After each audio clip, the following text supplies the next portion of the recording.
அர்ஜுன் தாஸ் மற்றும் தன்யா ரவிச்சந்திரன் இவங்க ரெண்டு பேர் சேர்ந்து நடிக்கிற படம் தான் ரசவதி. இந்த படத்தோட ட்ரெய்லர் இப்போ வந்திருக்கு. ட்ரெய்லர் டீசெண்டாக இருக்குது. பட் நம்ம தமிழோட மியூசிக் நல்லாவே இருக்குது. இந்த ரசவதி படத்தை வர மே 10ஆம் தேதி தியேட்டர்ஸில் ரிலீஸ் பண்ண போகிறாங்க. அடுத்து எலெக்ஷன். இந்த படத்தில் உரியடி விஜயகுமார், பிரீத்தி அஸ்ரணி இவங்க ரெண்டு பேர் சேர்ந்து நடிச்சிருக்காங்க. எலெக்ஷன் படத்தை வர மே 17ஆம் தேதி தியேட்டர்ஸில் ரிலீஸ் பண்ணுறோம்னு அஃபிஷியலாக சொல்லி ஒரு நியூ போஸ்டரும் இப்போ ரிலீஸ் பண்ணியிருக்காங்க.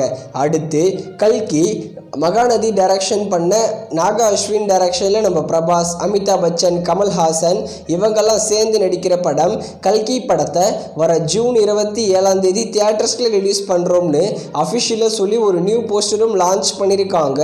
ஜூன் 27ஆம் தேதி ரிலீஸ் ஆகும்போது கல்கி படத்தை தமிழ், தெலுங்கு, மலையாளம், ஹிந்தி, கன்னடான்னு எல்லா லாங்குவேஜ்லையும் தியேட்டர்ஸில் ரிலீஸ் பண்ண போகிறாங்க. இது ஒரு ஆக்ஷன் சயின்ஸ் ஃபிக்ஷன் மூவி. அடுத்து கில்லி. நம்ம தளபதி விஜயோட இந்த மூவி ரீரிலீஸ் பண்ணியிருக்காங்க. கில்லி ரிலீஸ் ஆன 9 டேஸ்லேயே வேர்ல்டு வைடாக 25 crore மேலேயும், அது மட்டும் இல்லாமல் இந்தியாவில் 20 crore கிராஸ் பண்ணியிருக்கு. நம்ம இந்தியன் சினிமாவில் டைட்டானிக் படம் மட்டும்தான் 18 crore கிராஸ் பண்ணியிருந்தது இந்தியாவில். அந்த ரெக்கார்டை பிரேக் பண்ணி நம்பர் 1 ரீரிலீஸ் படமாக மாறி இருக்கு கில்லி படம். கில்லி படம் ரிலீஸ் ஆன 9 டேஸில் மட்டுமே இந்தியாவில் 20 crore கிட்ட கலெக்ஷன் கொடுத்துருக்கு.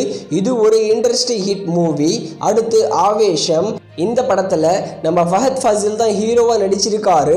இந்த படம் ஒரு மிகப்பெரிய பிளாக் பஸ்டர் மூவி. கேரளாவில் மட்டுமே இது வரைக்கும் 60 கோடி கிட்ட கலெக்ஷன் கொடுத்துருக்கு. தமிழ்நாட்டில் மட்டுமே 5.5 கோடி கிட்ட கலெக்ஷன் கொடுத்துருக்கு. வேர்ல்டு வைடாக 100 கோடி மேலே கலெக்ஷன் கொடுத்துருக்கு இந்த ஆவேஷம் படம். ஆவேஷம் படத்தோட டிஜிட்டல் ரைட்ஸை அமேசான் பிரைம் தான் வாங்கியிருக்காங்க. வர மே 10ஆம் தேதி இந்த ஆவேசம் படத்தை அமேசான் பிரைமில் ப்ரீமியர் பண்ண போகிறாங்க. தமிழ், தெலுங்கு, மலையாளம், ஹிந்தி, கன்னடான்னு எல்லா லாங்குவேஜ்லேயும்.